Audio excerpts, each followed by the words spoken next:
things came together pretty quickly here at the today, actually, over after the last several days of speaking to the Reds. But so more importantly than anything, I wanted to welcome Tucker Barnhart to the organization. I've already talked to him, and we're so excited, elated, really, to be able to acquire Tucker quickly here in the hot stove season, so quickly that really, we're, as an organization, my front office, I've been getting text messages. Everybody's very excited that we were able to do this, to get such a fine human being, really, on top of being a great catcher and leader on the field. So my congratulations to and welcome Tucker to the organization, and thanking you guys for joining us on such a short notice.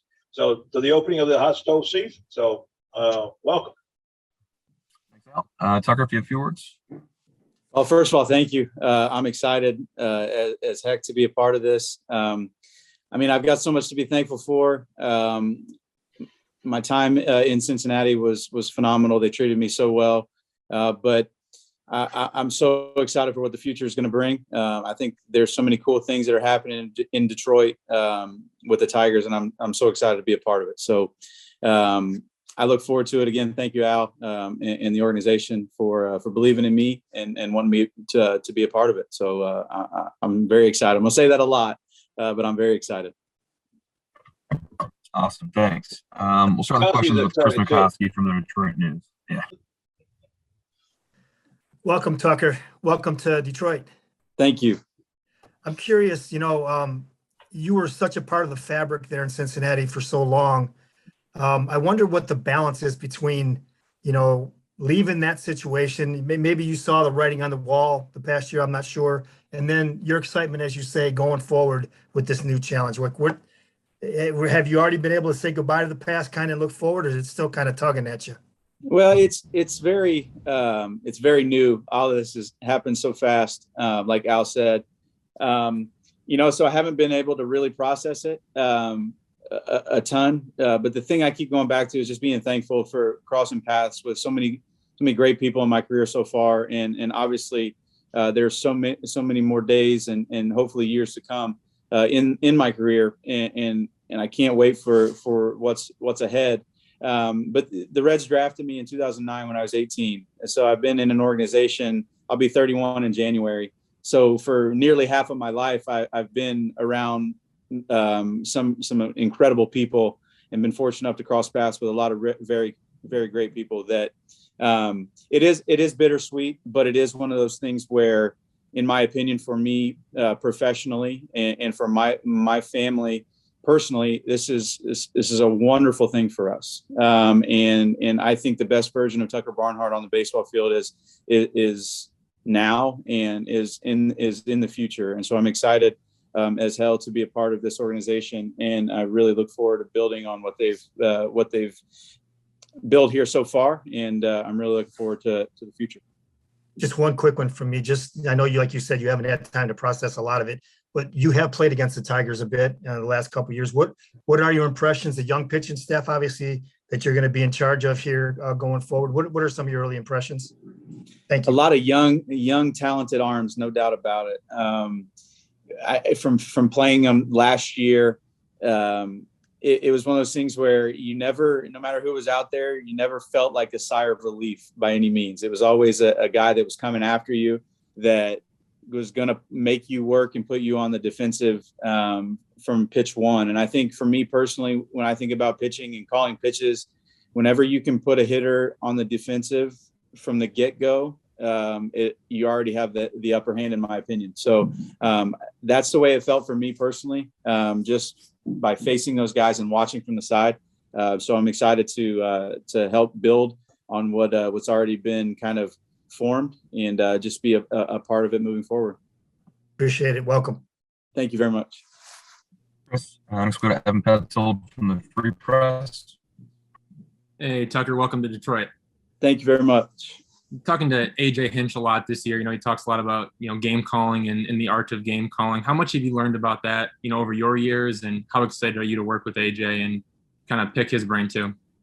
Well, the second part of the question, I'm very excited to work with AJ. I talked to him this morning on the 7th hole of the golf course, so it was fun.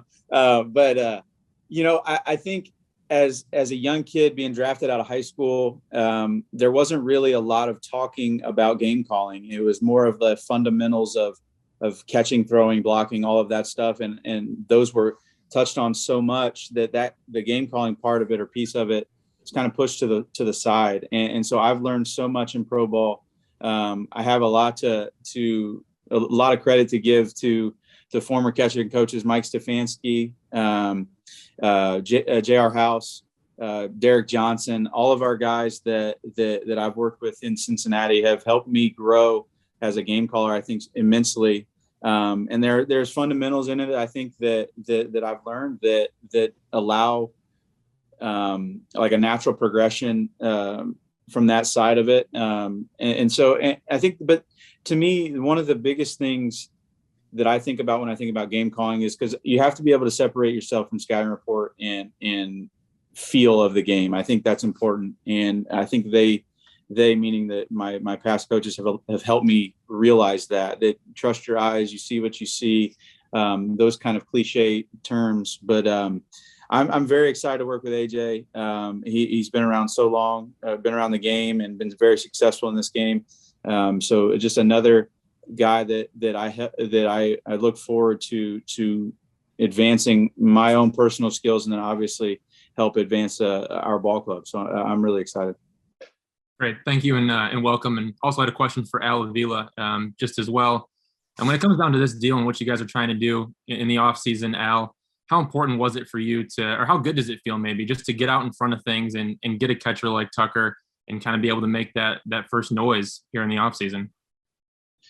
No, actually, it feels good that we've got this. Last week we finished our meetings in Lakeland with my front office, and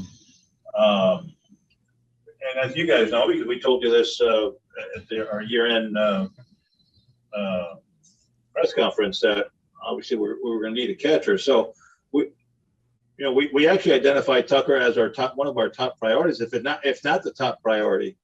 And we knew that in order to get a catcher of this quality, of this caliber, we would probably are going to have to do a trade. And so last week I reached out to Nick Kroll, and we started conversations, and it came to fruition this morning. Thank you. Thanks, Evan. Next we'll go to John Keating from Valley Sports Detroit. Hey, Tucker, I'll join everybody else in issuing you a welcome. Have you reached out to the Castellanos and maybe to a lesser degree Suarez about what it's like to be a Tiger? No, I haven't yet. I plan on doing so. I plan on doing so here in the relative short term. I think we crossed paths, or I played with Justin Wilson too last year a little bit, who spent some time in Detroit, and his wife and my wife have already been talking about the city of Detroit, things to do. So things to do, places to live, obviously. So that's helping. But I will definitely reach out to Nick and to Gino about what it means to be a Tiger. And I'm very thankful and blessed to be a part of this organization. And I look forward to the future. You're an Indiana guy who went to Cincinnati and now Detroit. Is there something special about baseball in the Midwest? Is that kind of cool? It is very, very, very cool. I think it speaks to to me, growing up, playing in Indiana, all you heard about was the kids from Texas or the kids from Florida, or the kids from California. They get to play all year round, and I love when I see Indiana guys, Midwestern guys have success, not only at the pro baseball level, but collegiate level, things like that. Just because it kind of always gives you that extra like pat on the back that, hey, we can play here too, kind of thing. So baseball in the Midwest to me, I hold near and dear to my heart. And I'm a Midwestern guy. I'm a blue collar type player. I will always be that way. I think that's what makes me tick. And so to be a part of a blue collar city in a blue collar part of the country is awesome and very, very special to me. Who's your football team? I'm a Colts guy. I'm a Colts fan. So I've been a Colts fan for my entire life. I've been a Pacer fan my entire life as well too. So I believe, John, we have a mutual friend in Kristen Airy. So he told me to tell you hello as well. So I'm excited. All right. Welcome, man. Thank you very much. Next we'll go to Jason Deck from MLB.com. Hey, Tucker, welcome to Detroit. Thank you, Jason. With the way this offseason was for you, did you go in as the World Series was winding down kind of expecting a trade, or were you getting ready for free agency? How much uncertainty was there for you on that regard? Well, it was very uncertain, to be honest with you. It was one of those things where, I mean, I'd be naive or I'd be lying if I said that I didn't somewhat see this coming. I think it was one of those things where, because I've been on the other side of it as well, where I've been the younger guy and there's been a veteran, and it's just worked itself out, and it's nobody's fault. I'm not trying to push blame on anyone whatsoever. It is just the way that this thing works. It's just the way that this business works, and it's one of those things where I prepared myself for just kind of every avenue that could happen, whether it was a trade, whether it was free agency, or whether it was back in Cincinnati. I feel like that I'm one of those guys, man, that I believe that everything happens for a reason, and I think that being able to be a part of such a great organization is so special. And I was prepared for, like I said, for everything. Didn't try to. We rented a home in Cincinnati for the last 5 years. That was all packed up and brought back here to Indianapolis, and so we kind of prepared ourselves for, like I said, for every avenue that we could have headed down. But I'm glad it's over. I'm glad we didn't go deep into the off season at all, as far as that stuff's concerned. So I'm glad that like I said, I'm glad it's over. Does having this out of the way quickly afford you time to learn your team? And I would imagine, more importantly for a catcher, learn your new pitching staff and what goes into that you might be able to get done in the off season that if you'd been a free agent and maybe spent the winter looking for a team, you might not have been able to do.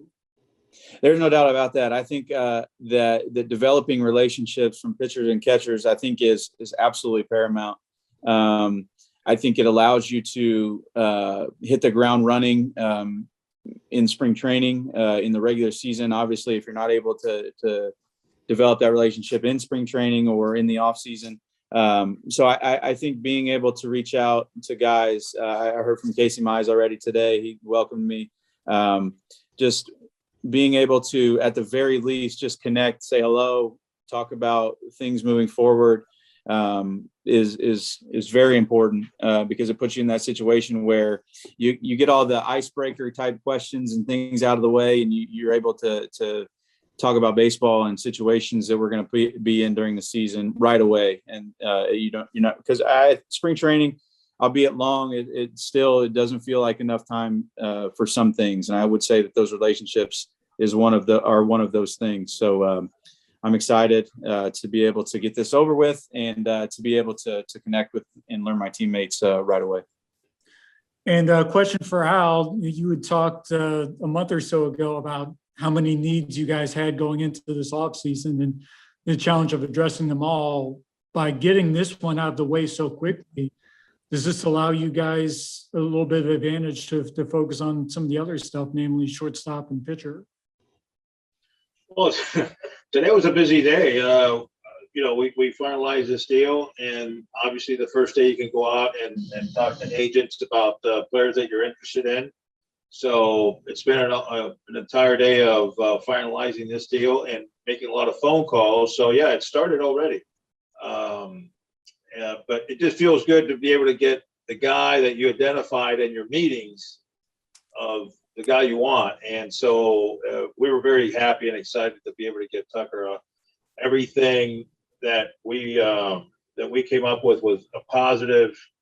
The leadership skills on the field, the leadership skills in the clubhouse, off the field, you name it.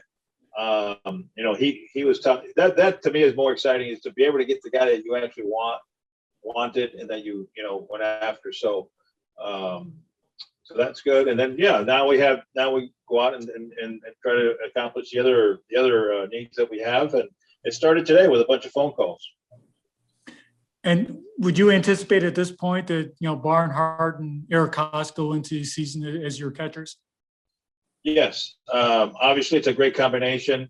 Tucker hitting from the left side is a great addition. And the combination of him and Haas we were very excited about the potential, not only from the defensive side, but from the offensive side too. So we're very happy with that.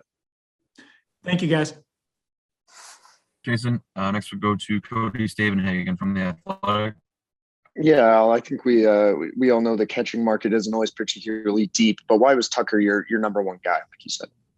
Well, like I mentioned before, we one of the things that we prioritized what we got out of the meetings was we wanted a catcher that can lead our young staff, and he's proven that he can do that. He calls a good game, but it's not just the game calling, but it's the relationship with the player, with the pitchers. And he had that history, he had that experience and reputation of being a good leader for his pitching staff, and that they trusted him. So that made it a priority for us. It's more about the catching, the leadership, the whole package behind the plate in the clubhouse. So all that was what made it a priority for us. On the free agent market every year, that catching market gets tough every year. And so, we had our fingers crossed because, Tucker really checked off all the boxes of what we wanted, as far as that leadership behind the plate. All right. I don't know how much you can say on this, but do you view this as kind of a 1-year deal for now, or are you hoping to talk about extending this thing out at all? Well, I'm not going to get into that right now. Obviously, we just made the deal, and as time goes along, we'll be able to talk about different options. If there is any options out there to be had. So, but I'm not going to get into that at this point. All right. And then a question for Tucker, just how much do you know about these young pitchers, and how much advanced work can you kind of get to do in terms of knowing their arsenal, or how much of that just has to wait until spring training when you're able to be around them and catch them? Well, my knowledge isn't very high. So as we sit here today, but that'll change. But like I said earlier, I think it's important to start to develop relationships as quickly as possible. So when you do get to spring training, you can hit the ground running. So as far as getting into the advanced pitching side of it, from a scouting report part of it, it's probably going to have to wait a little bit.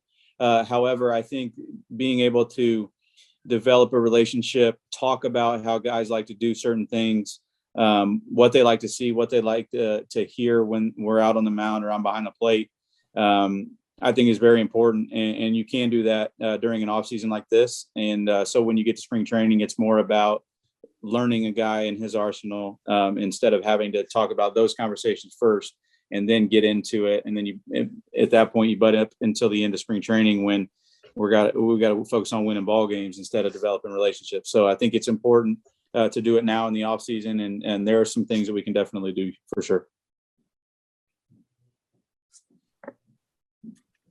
All right. Time for a few more. Next, we'll go to Chris McCoskey from the Detroit News. Yeah, just real quick with Tucker, half kidding, but you're coming to a team that your number's already on the wall. It's already been retired, man. So that worked out good for you. No doubt.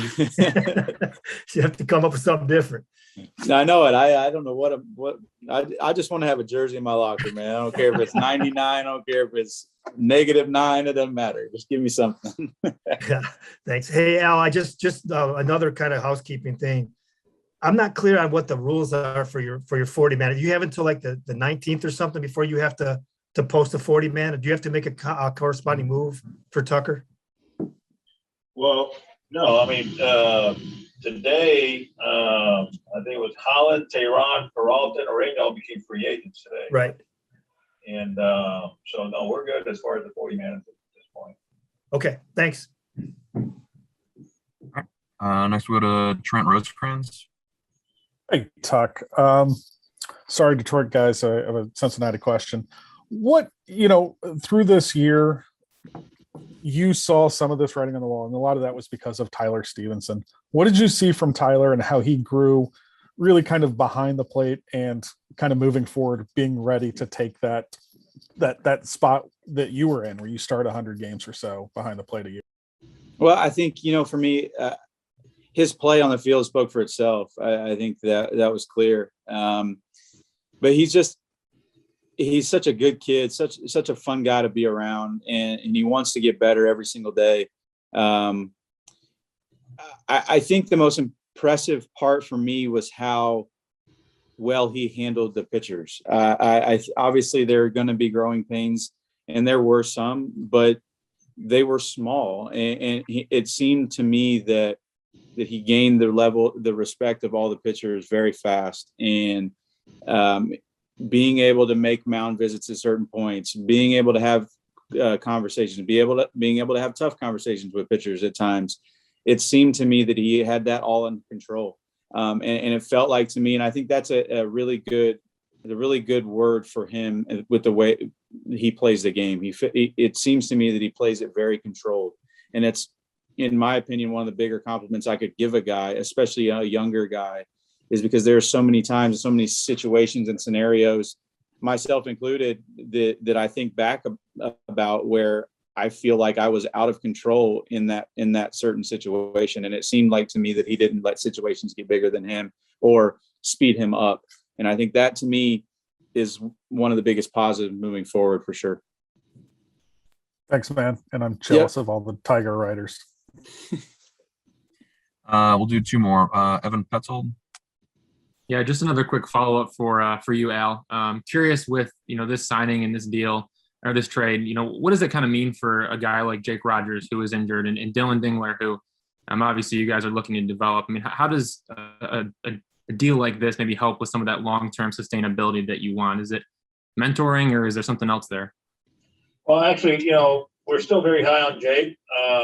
He's really, I think he mentioned it the other day. He said, "I'm crushing rehab." So I know he's going to come back stronger and better than ever. And at least that's what our hope is.